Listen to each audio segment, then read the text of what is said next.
Hello students, welcome to my channel টিআরকে history explore. আমি তারা রানী আজ আলোচনা করব পশ্চিমবঙ্গের মধ্যশিক্ষা পর্ষদের অনুমোদিত ষষ্ঠ শ্রেণীর প্রথম অধ্যায় ইতিহাসের ধারণা। ইতিহাসের ধারণা সম্পর্কে এই চ্যাপ্টারটি প্রথমে দেওয়া আছে এবং এই সম্পর্কে আজকে আমরা জানব। তাহলে প্রথমেই আমাদের কোশ্চিন আসে, ইতিহাস কি? ইতিহাস ইতিহাস কেন পড়ব? তাহলে এগুলো কোশ্চেন আমাদের প্রথমেই মাথায় আসে। তাহলে ইতিহাস কি? ইতিহাস হলো মানব সভ্যতার অতীতে ঘটে যাওয়া ঘটনাবলীর পদ্ধতিগত অধ্যায়, বিশ্লেষণ এবং লিখিত বিবরণ যা সময়ের সাথে সাথে ধারাবাহিকভাবে পরিবর্তন ও কারণ ব্যাখ্যা করে। তাহলে আমরা ইতিহাসকে এটা বুঝতে পারলাম। এই জন্য বিশেষ করে ইতিহাসের মূল কাজই হচ্ছে অতীতে কি ঘটেছিল এবং কেন ঘটেছিল তার সত্যতা অনুসন্ধান করাই হচ্ছে ইতিহাসের কাজ। প্রথমে এখানে দেওয়া আছে রুবির দাদুর গল্প সম্পর্কে। তাহলে এখানে প্রথমে রুবির দাদু যে গল্পটি বলেছে সেখানে বলা হয়েছে যে একটি পাথরের শিলনোড়া, একটি লোহার হামামদিস্তা আর একটি মিক্সার গ্রাইন্ডারের কথা বলা হয়েছে। তাহলে আমরা এখানে বুঝতেই পারছি মিক্সার গ্রাইন্ডার, বর্তমান যে সময় আমাদের বিদ্যুৎ এখন আছে, তাহলে আমরা বর্তমান সময়ে ইউজ করি মিক্সার গ্রাইন্ডার। কিন্তু আগের দিনে বা প্রাচীন যুগে অনেক অনেক দিন আগে মিক্সার গ্রাইন্ডার ছিল কি? নিশ্চয়ই ছিল না, কারণ তখন তো বিদ্যুৎই ছিল না। তাহলে মিক্সার গ্রাইন্ডার কি করে থাকবে? তাহলে তখন আমরা শিলনোড়া দেখেছি বা হামামদিস্তা দেখেছি, যেটা ধাতুরও হয়েছে বা পাথরেরও হয়েছে। তাহলে প্রথম মানুষ তাহলে কিসের ব্যবহার জানতো? পাথরের ব্যবহার। এই জন্য মানুষ প্রথমে পাথর দিয়ে, শিলনোড়া দিয়ে মানুষ কাজকর্ম করত। তারপর হচ্ছে হামামদিস্তা। হামামদিস্তাটা পরবর্তীতে ধাতুর ব্যবহারের ইন্ডিকেট করেছে। তারপরে চলে এসেছে মিক্সার গ্রাইন্ডার, যেটা আমাদের বর্তমান সময়কে ইন্ডিকেট করে। তাহলে ইতিহাস হচ্ছে প্রাচীন যুগ থেকে যে বর্তমান যে আমাদের সময়, সেই সম্পর্কে ধারাবাহিক যে একটা জ্ঞান, সেটা আমরা ইতিহাস পড়লে জানতে পারি। তাহলে এখানে আমরা সেটা বুঝতে পারছি যে প্রাচীন যুগের তাহলে পাথরের যে ব্যবহার সেটা আমরা বুঝতে পারছি, শিলনোড়া ছিল পাথরের ব্যবহার, তাহলে সেটা হচ্ছে অনেক দিন আগের। তারপরে কিছুদিন মডিফাই হতে হতে আবার এসেছে কি? হামামদিস্তা। তারপরে নতুন যে প্রজন্ম বা আমরা যে জায়গায় দাঁড়িয়ে আছি সেখানে আমরা ইউজ করি মিক্সার গ্রাইন্ডার।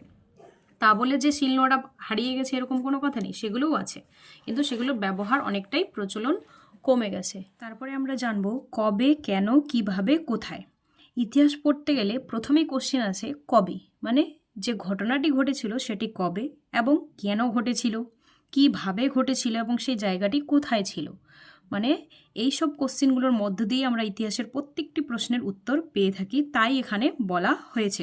মানে কোন কাজটি আগে হয়েছে বা কোন ঘটনাটি আগে ঘটেছে, কোন ঘটনাটি পরে ঘটেছে, কোন ঘটনাটি তারপরে ঘটেছে, এগুলো আমরা ধারাবাহিকভাবে জানতে পারি। যেরকম হচ্ছে শিলনোড়ার কথা, শিলনোড়া আগে হয়েছে, তারপরে হামামদিস্তা, তারপরে মিক্সার গ্রাইন্ডার, এইভাবেই আমরা জানতে পেরেছি। তাহলে এইসব কোশ্চেনগুলোর অ্যান্সার আমরা খুঁজে পেলেই পেয়ে যাব ইতিহাস সম্পর্কে জ্ঞান। তারপরে চলে আসবে অনেক দিন, অনেক অনেক দিন আগের কথা। এবার সব অনেক অনেক দিন আগের কথাই যে ইতিহাস হবে তা কিন্তু নয়।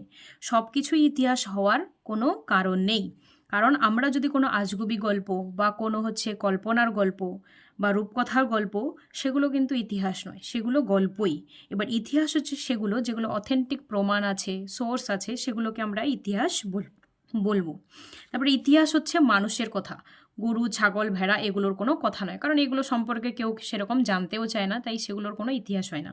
মানুষেরই কথা, কারণ মানুষ সম্পর্কেই আমরা জানতে চাই যে আগের দিনে মানুষ কেমন ছিল বা কিভাবে তারা থাকতো এবং বর্তমানে কিভাবে থাকে। তাহলে বর্তমানে যেই জায়গায় আমরা পৌঁছেছি সেটা আসার আগে মানুষ কেমন ছিল, তাই। এবং সেই সঙ্গে থাকে মানুষের নানা কাজকর্মের খবর। এবার মানুষের সম্পর্কে জানবো, তাহলে শুধু মানুষের সম্পর্কে জানবো তা না, সেখানে কাজকর্মের খবর, কিভাবে মানুষ আগুন জ্বালাতে শিখলো সেটা, এবং কিভাবে পোশাক পরতে শিখলো, কিভাবে পোশাক পরতে শিখলো মানুষ সেটা জানবো, কিভাবে ছবি আঁকতে পারলো, কিভাবে শিখলো যে একজোট হয়ে থাকতে হবে, কিভাবে রান্না করতে শিখলো, বাড়ি বানাতে শিখলো, গ্রাম শহর তৈরি ইত্যাদি, গান বাজনা, এগুলো মানুষ কিভাবে ধীরে ধীরে শিখলো, সেগুলো মানুষের মধ্যে একবারে আসেনি এবং ধীরে ধীরে শিখেছে। এগুলো কিভাবে মানুষ শিখলো সেগুলো জানার জন্যই আমাদের ইতিহাস পড়তে হবে।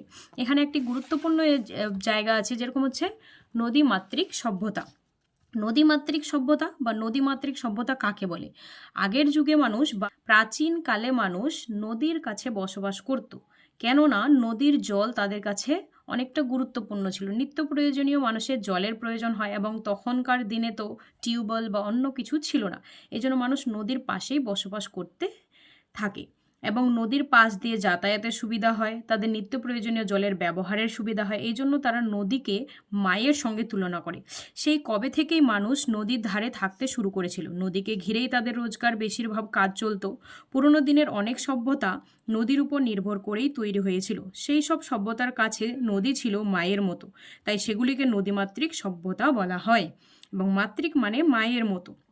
সেখানকার লোকজনের কাজকর্ম নদীর গুরুত্ব ছিল সবচেয়ে বেশি, এই জন্য সেইটাকে নদীমাতৃক সভ্যতা বলা হয়। এবং এইটি অনেকটা একটি গুরুত্বপূর্ণ কোশ্চিন যে নদীমাতৃক সভ্যতা কাকে বলে এবং নদীমাতৃক সভ্যতা বা নদীর কাছে কেন সভ্যতা গড়ে উঠেছিল, এটি হচ্ছে একটি গুরুত্বপূর্ণ কোশ্চিন, এটি পড়তে। আজকের মতো এখানেই শেষ করলাম, দেখা হবে নেক্সট ক্লাসে। Thanks for watching. চ্যানেলটিকে সাবস্ক্রাইব অ্যান্ড লাইক করে দেবে।